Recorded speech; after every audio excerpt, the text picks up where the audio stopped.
this screencast is going to start with the Sacco and Vanzetti case.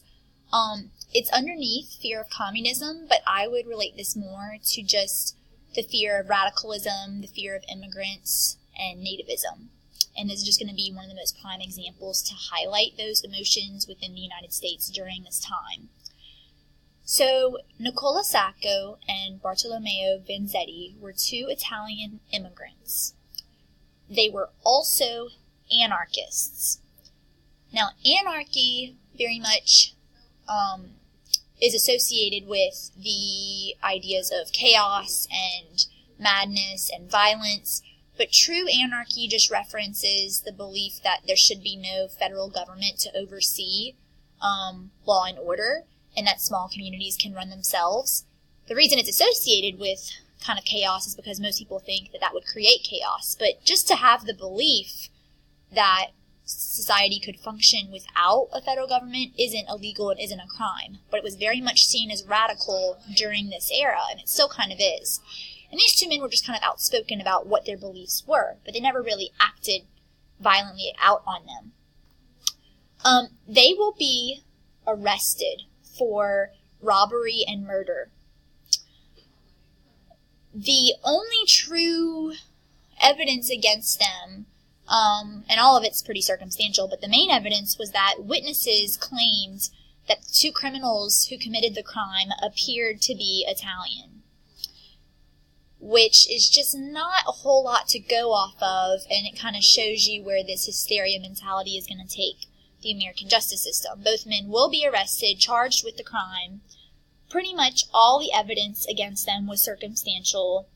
The judge was very prejudiced, made some pretty foul comments against them as Italian immigrants. And they provided, they claimed their innocence, they provided alibis, but nonetheless, the jury will still find them guilty and sentence them to death.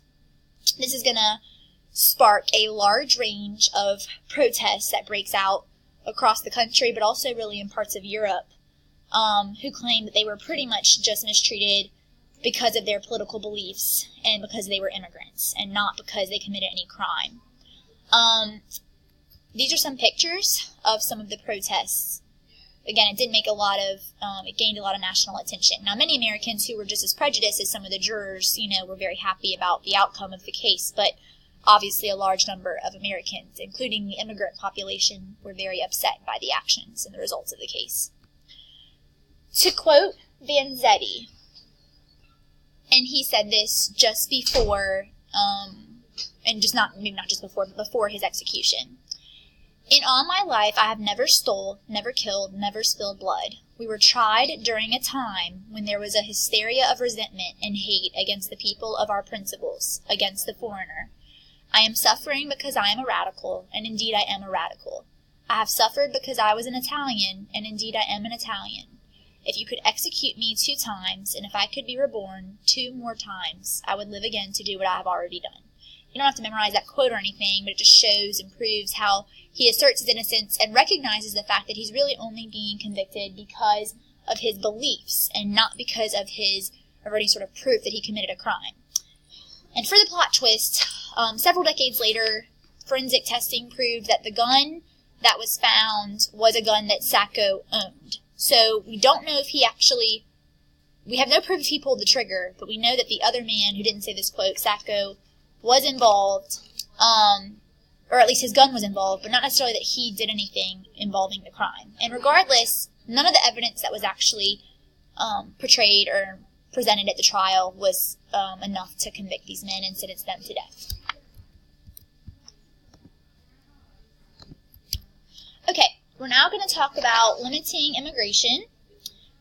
So this is a time period where still a large number of immigrants were entering the U.S., and many Americans want the number to decrease. They don't want as many immigrants coming into the U.S. now that World War I is over. And there's a big push, to limit the number of immigrants coming in just because of that nativism mentality spreading so much during this time. So eventually Congress will pass the Emergency Quota Act of 1921. And this will basically establish a quota system in which only you would hit caps. Like basically there would be a maximum number of immigrants that could come from a particular country within a year. And once that number was hit in the year, no one else could come. Now, we did see that different quota amounts were put on different immigrants coming from different countries. So not every country received the same number. Some received like smaller caps or smaller maximums so that fewer from that country could enter and reside in the United States during that year. So this just kind of shows that amount of prejudice as well. The numbers were very much cut for people coming from Southern and Eastern Europe. Also from other parts of Asia like Japan. China was still being prohibited at this time, but now we have Japan also being limited. The other thing I want to say is that there's a reemergence of the KKK after World War I, but they've kind of changed their goals. It's not only about limiting the civil rights of African Americans, but more so about really keeping America under the control of white, native-born males. They were no longer only anti-African American, they were also against people who were Jewish, people who were Catholic, and particularly immigrants.